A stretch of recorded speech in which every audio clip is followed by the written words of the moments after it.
할렐루야. 매주 월요일 오전이 되면요, 저는 이제 성경을 배우러 가는 곳이 있습니다. 안양의 비산동에 가양 공동체라고 하는 교회가 있는데 거기에 이제 양진일 목사님이라고 어느 목사님이 계세요. 그 목사님으로부터 성경을 제가 매주 배우거든요. 약 20여 명의 사람들이 이제 옵니다. 거기에는 저 같은 목회자도 있고 또 그 교회의 성도도 있고 타 교회 성도들도 있고 직접 오진 못하기 때문에 녹음 파일로 받는 사람도 있고 여러 부류의 사람들이 있어요. 많은 것을 저도 이제 느끼고 깨닫고 배우는 시간이라서 저도 이제 월요일 날 쉬고 싶은 마음도 있지만 늘 가거든요. 근데 무엇보다 제가 갈 때마다 좋게 느끼는 건 뭐냐면 무엇이든지 다 질문할 수 있는 거였어요. 유치한 질문부터 매우 어려운 질문까지 어떤 질문이든 그 자리에서 할 수 있고 나눌 수 있는 분위기가 참 좋았습니다. 근데 그 중에 거기에 참석하셨던 어느 권사님이 이제 지난주 이런 말씀을 하셨어요. 그 예전에 다니던 교회에서는 성경을 읽다가 모르는 게 있으면 이렇게 물어볼 때 그 목사님이 이렇게 말씀하셨다는 거예요. 성경을 너무 많이 알면 이단에 빠질 수 있으니까 조심해라. 성경은 계시된 책이니까 우리가 깨닫는 만큼 그냥 보여진 만큼만 보면 된다는 거예요.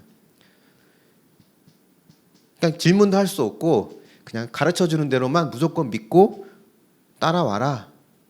그렇게 이제 배웠다는 겁니다. 여러분은 어떻게 생각하십니까? 믿음이 좋다고 하는 거는 의문도 품지 말고 쉽게 말하면 토 달지 말고 그냥 무조건 아멘 하는 게 믿음이 좋은 걸까요? 궁금증이 생기고 이상하다 생각이 들어서 의문을 품고 거기에 대해 의의를 제기하고 이러면 믿음이 적은 걸까?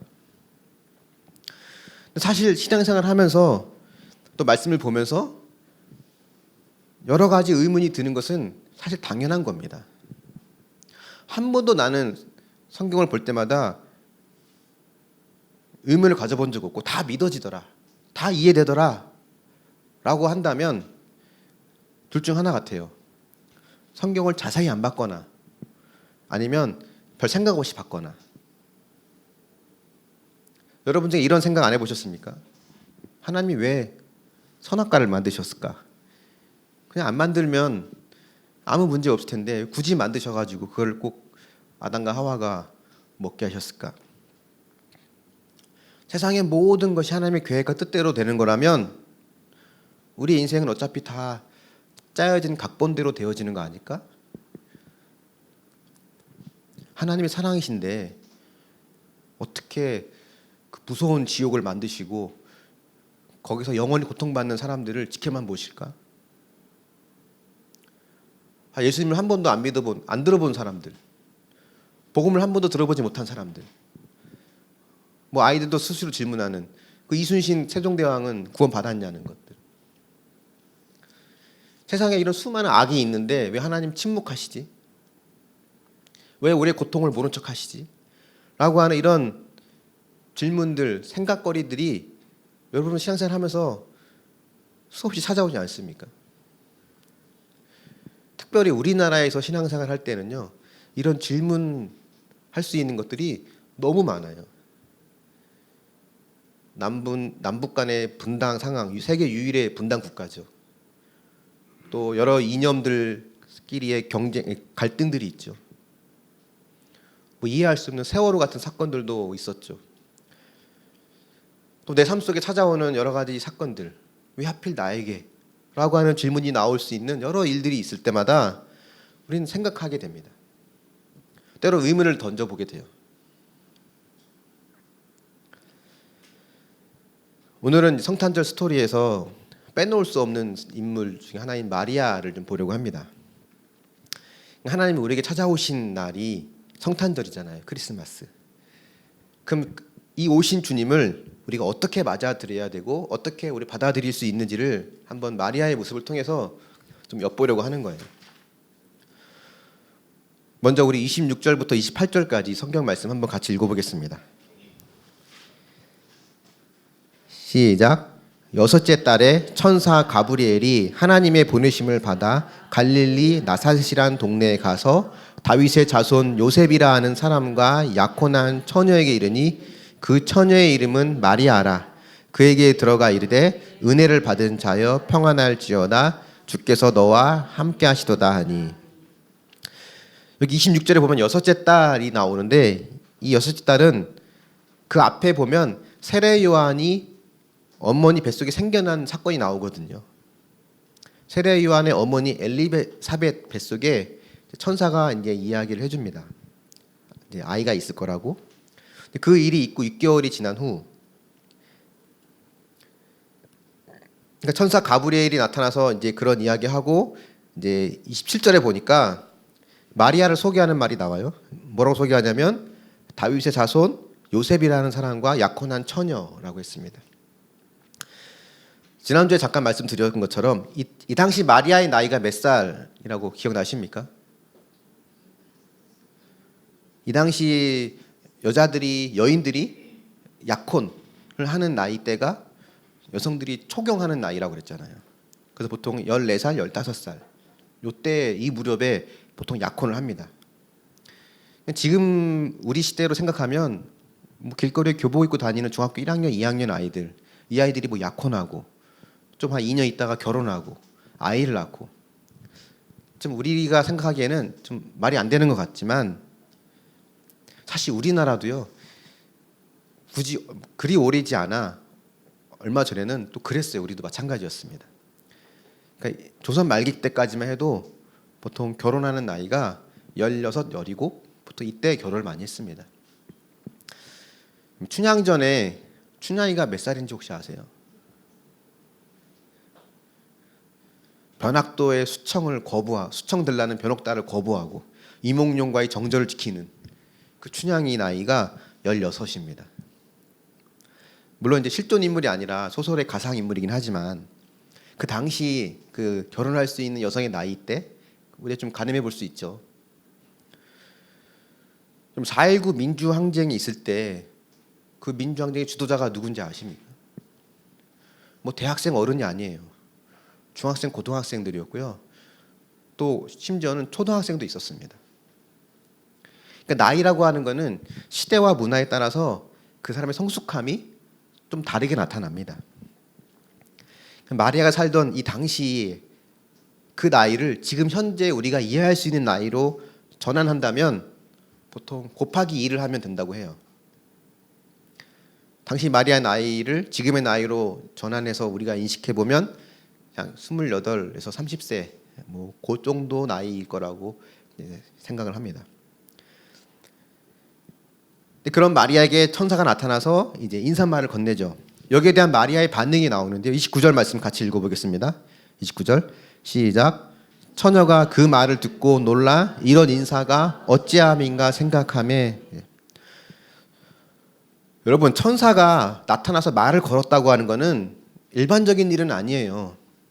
매우 특별한 일입니다. 평생 한 번 있을까 말까 한 것이고 또 대부분의 사람들은 이 평생 한 번 있을까 말까 한 일도 겪어보지 못합니다. 마리아는 그냥 평범한 여인이었을 뿐이에요. 뭐 성경 시대에 살고 있는 사람들은 뭐 잠만 자면 천사가 나타나고 뭐 기도만 하면 하나님이 말씀해 주시고 뭐 그런 거 아닙니다. 우리랑 똑같아요. 똑같은 평범한 여인이었습니다. 그렇기 때문에 이 29절에 나온 것처럼 그 말을 듣고 놀랐다고 하는 것은 사실 당연한 반응이죠.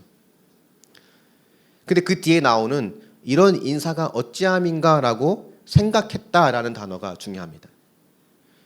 여기 생각했다라는 말은 헬라어 원문을 보면 이런 의미입니다. 회계사가 재정을 감사하는 거예요. 수익과 지출이 맞는지 확인해보고 영수증은 빠진 게 없는지 다 확인해보고 혹 재정을 함부로 쓰지 않았는지 검토해보고 이럴 때 쓰는 단어입니다. 생각했다는 단어가. 그러니까 매우 이성적으로 또 논리적으로 심사숙고하며 생각했다는 그 의미예요. 만약 우리 앞에 마리아가 경험한 것처럼 천사가 나타나면 우리도 놀랄 겁니다. 이게 천사인지 환상인지 꿈인지 혼란스러울 수도 있어요. 마리아 역시도 이 신비한 체험을 합니다. 근데 이 신비한 체험을 하고 나서 그는 그의 이성을 발동시켜서 여기에 이제 질문을 하는 거예요. 이게 어찌된 일일까? 가능한 일일까? 생각을 해보는 겁니다. 이런 회의와 의문을 품고 자신 안에 있는 믿음의 장벽을 하나씩 하나씩 허물어 가는 과정입니다. 성경은 마리아의 이런 의문을 책망하지 않아요. 뒤에 보면 마리아가 이렇게 말하거든요. 내가 남자를 알지 못하는데 어떻게 아이를 낳을 수 있습니까? 상식적으로 따져보는 거예요. 근데 이런 마리아의 모습을 책망하거나 정죄하지 않습니다. 근데 누가복음 1장을 우리가 앞에서 쭉 읽어보면 궁금증이 하나 생겨요. 천사가 나타나서 아들을 낳을 거라고 이야기해 주는 케이스가 마리아 말고 한 명 더 있거든요. 세례 요한입니다. 세례 요한과의 차이점이 있다면 세례 요한은 아버지에게 나타났고 천사가 또 예수님 같은 경우는 어머니 마리아에게 나타났다는 거죠. 세례 요한의 아버지 사가랴는 제사장이었습니다. 나이가 많았어요. 근데 아이가 없었습니다. 자식이 없었죠.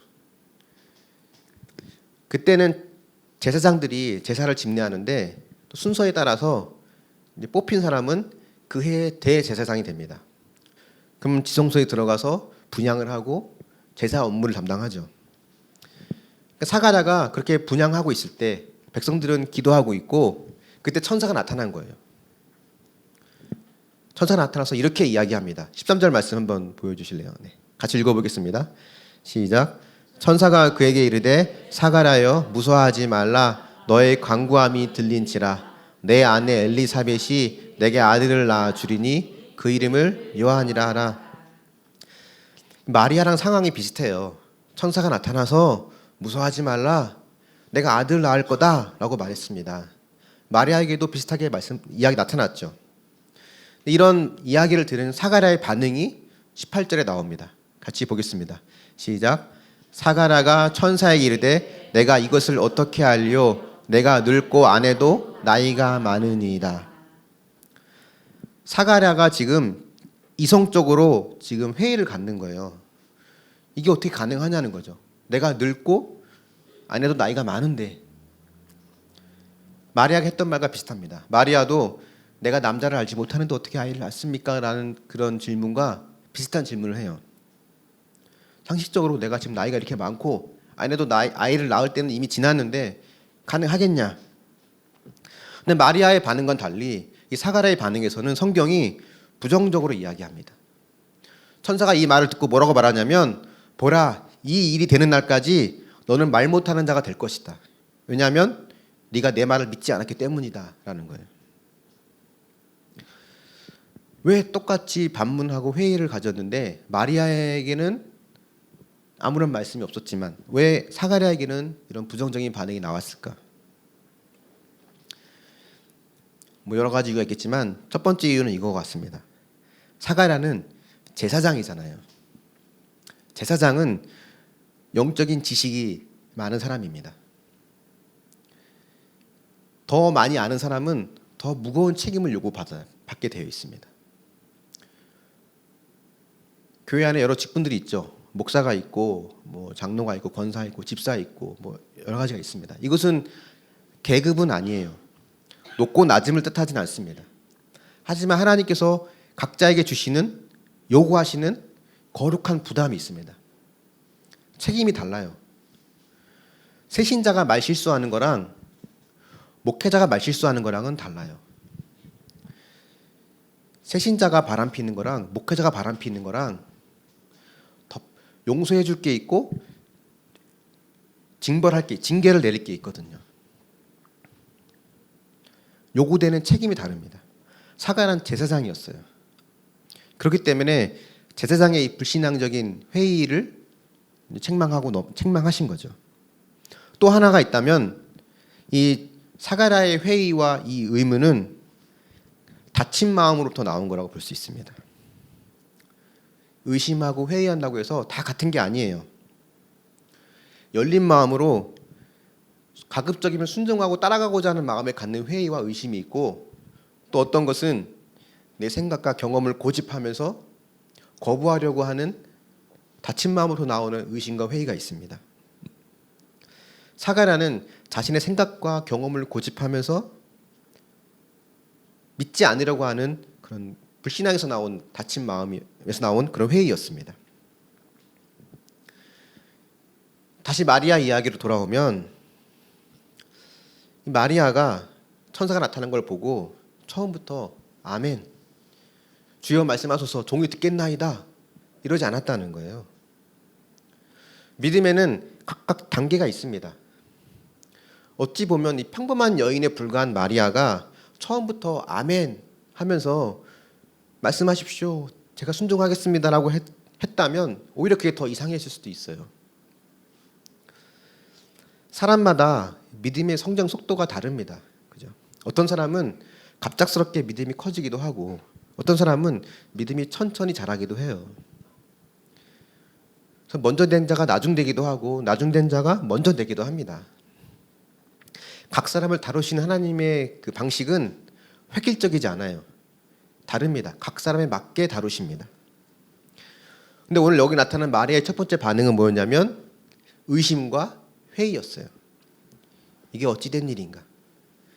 나는 남자를 알지 못하는데 내가 어떻게 아이를 낳을 수 있을까? 라고 하는 의심과 회의였습니다.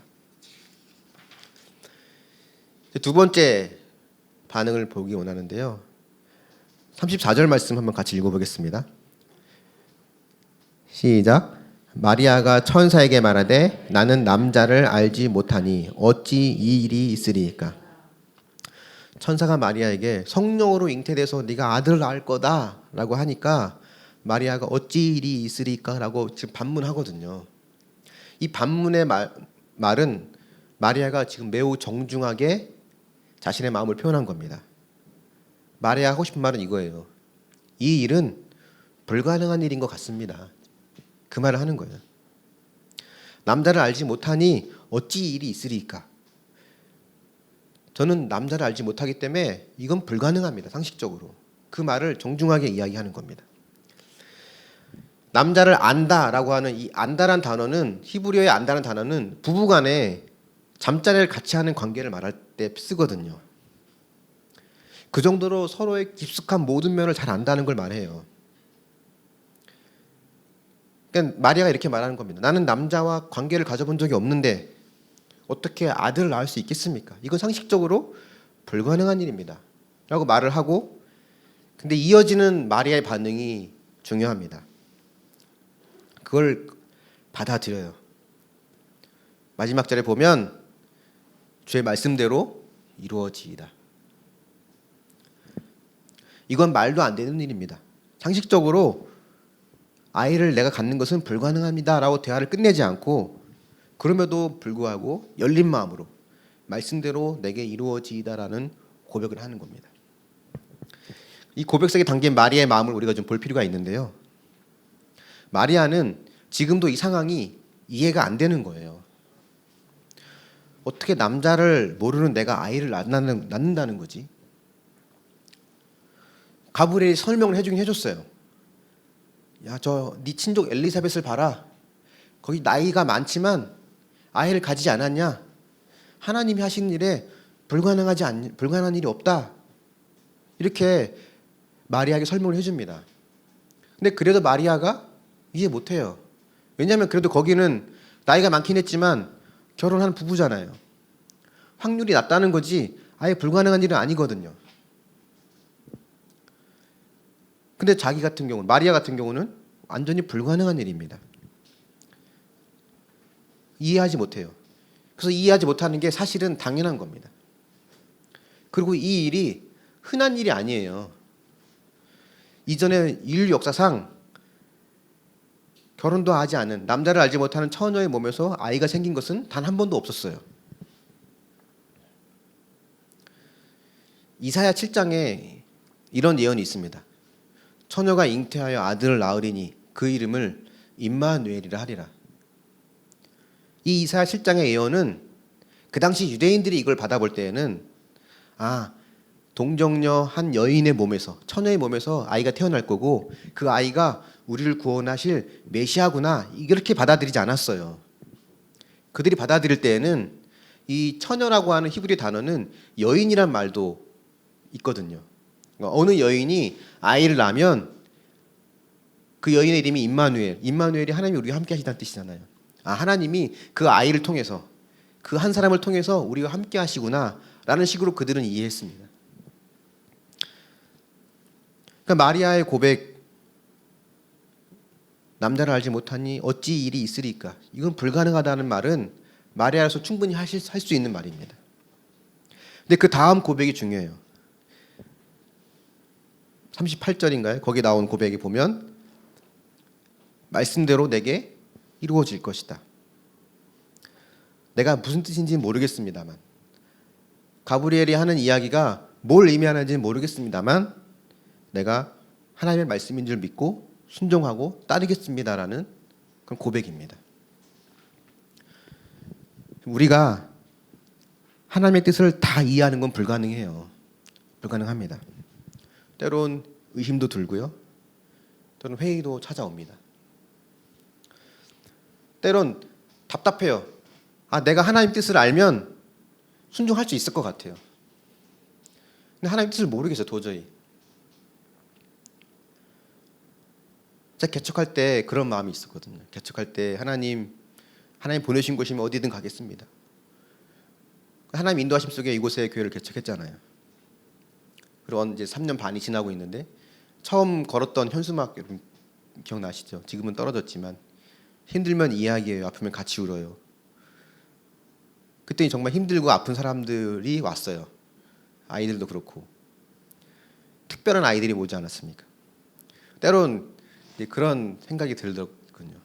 하나님, 정말 그 아이, 이런 가정, 이 한두 가정, 그 한두 가정 때문에 우리가 여기 온 건가요?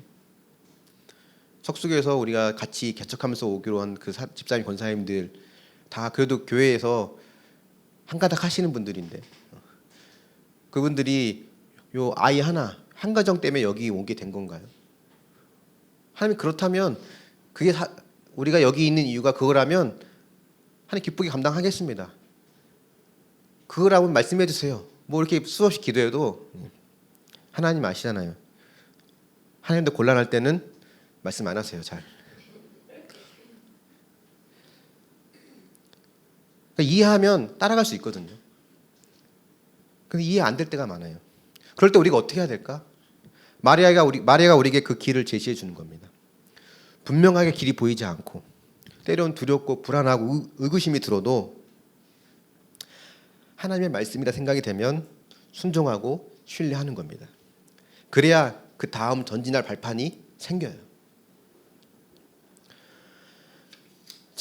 이번 화요일 밤에 모르는 번호로 전화 한 통이 저한테 걸려왔습니다. 제가 여성회관에서 한 4년 정도 된 거, 3년 정도 됐군요. 기타를 계속 배우고 있거든요. 그때 저랑 같이 기타 강습을 이제 받았던 한 남자분이에요. 근데 그분은 이제 재작년 이맘때쯤에 이제 사정이 생겨서 그만뒀거든요.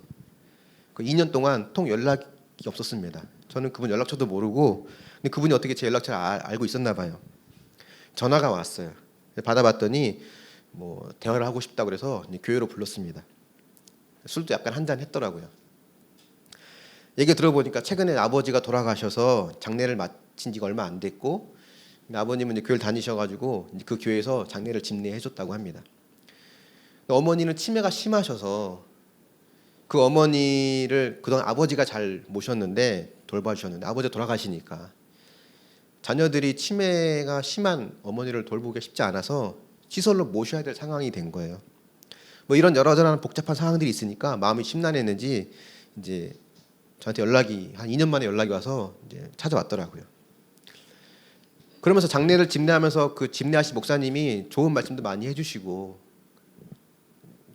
많이 권면하고 위로해 주셨는데, 근데 아무리 들어도 믿음이란 게 뭔지 잘 모르겠다는 거예요.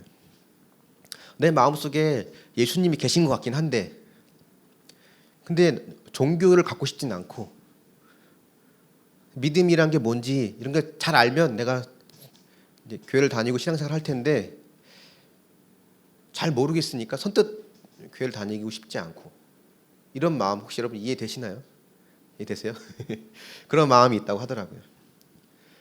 그래서 제가 다시 이제 복음을 다시 다 전하고 이렇게 얘기했습니다.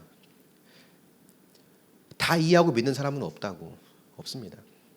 하나님이 어떤 분이고 하나님 왜 이렇게 하시는지 다 이해하고 믿는 사람은 없어요. 목사인 나도 종종 회의가 들고 의문이 들고, 덮어놓고 믿는 게 진짜 믿음이 아니라 끊임없이 생각하고 의문을 갖고 사색을 통해서 점점 알아가는 것이 진짜 믿음이다. 그러니까 일단 교회 와라. 교회 와라. 나랑 같이 신앙생활하면서 알아가보자. 뭐 이렇게 얘기했습니다. 근데 그분이 어떤 선택을 할지는 모르겠어요. 저도 계속 기도하고 있는데, 기도하기로는 마리아와 같은 고백을 할 수 있기를 기도하고 있습니다. 이해는 안 되지만 주의 말씀대로 될 것을 신뢰합니다라는 이 마리아의 고백이 그 입술에서 나오기를 기도하고 있어요. 근데 이런 고민은 그분에게만 해당되는 것이 아니라 사실 저와 여러분에게도 마찬가지입니다. 믿음은 씨앗과 같거든요. 심겨지면 싹을 틔우고 점점 자라는 거예요. 하나님이 느껴지지 않죠. 그럴 수 있습니다. 하나님을 믿는다는 것이 뭔지 잘 모를 수 있어요. 그렇기 때문에 거기에 대해서 의문을 갖고 회의를 가져보는 것은 당연한 겁니다.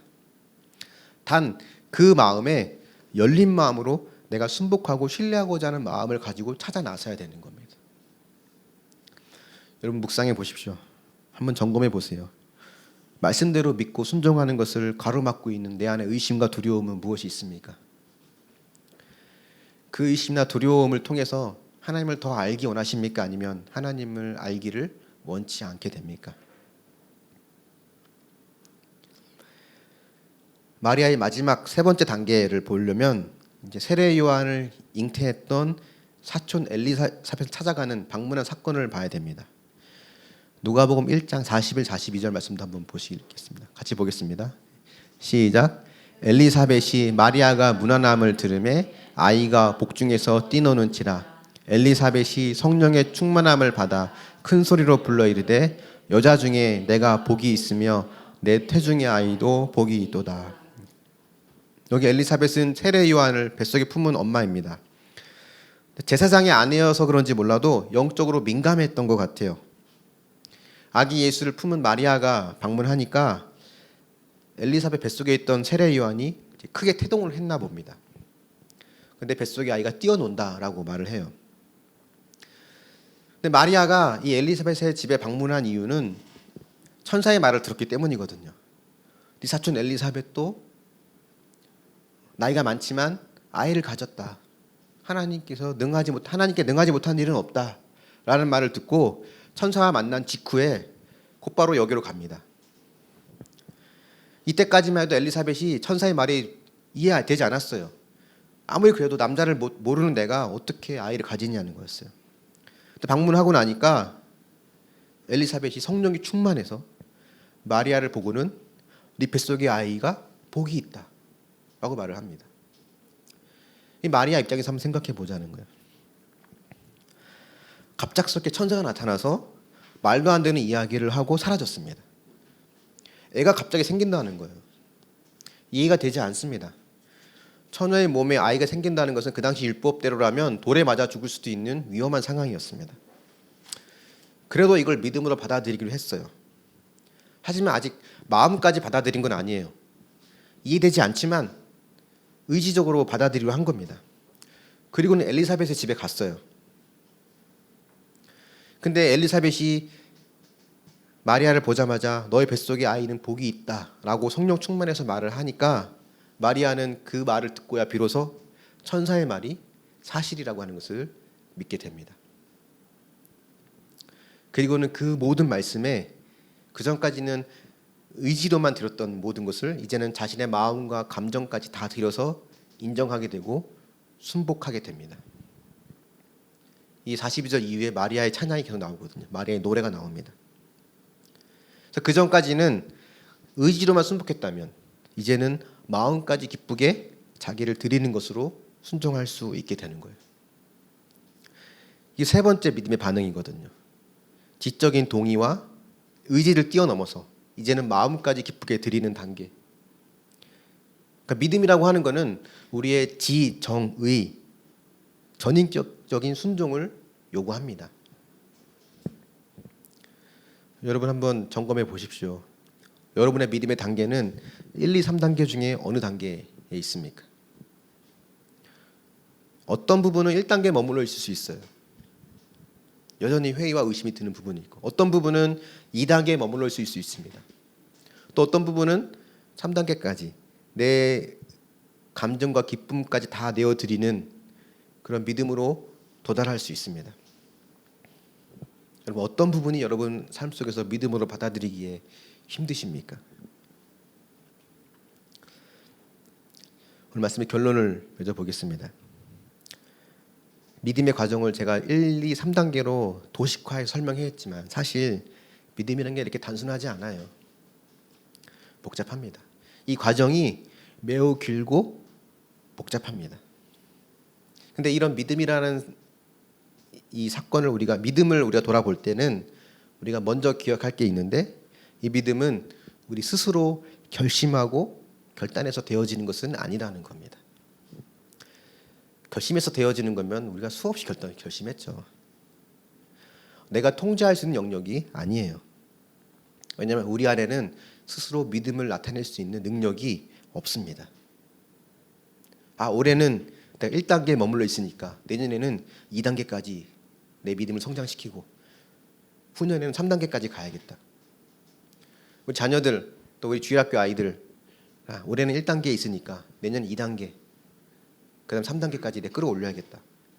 안 믿는 남편, 지금 1단계지만 다음에 2단계, 그 다음 3단계로 올려야겠다. 이게 내가 생각한 대로, 계획대로 되어지지 않아요. 하나님이 오셔서 내 속에 있는 편견과 고정관념을 깨부셔야 돼요. 그리고 단단하게 뭉쳐져 있는 내 안에 강한 고집과 죄성을 보게 하셔야 됩니다. 그렇게 내가 무너져야 내 안에 믿음이 자라게 돼요. 그때 우리는 하나님만을 신뢰하게 됩니다. 그래서 믿음은 은혜로 주어지는 거라고 하잖아요. 선물로 주어지는 거예요. 근데 그 은혜가 선물 때문에 지금 우리가 이 남자를 알지 못하는 여인에게서 한 아들이 태어났고, 그 아들이 하나님의 아들이고, 그 하나님의 아들이 십자가에 죽으심으로 우리의 모든 죄가 용서받았다고 하는, 어떻게 보면 이 말도 안 되는 진리를 우리는 당연히 받아들이고 믿고 있는 겁니다. 이게 내 힘으로 믿어진 건가요?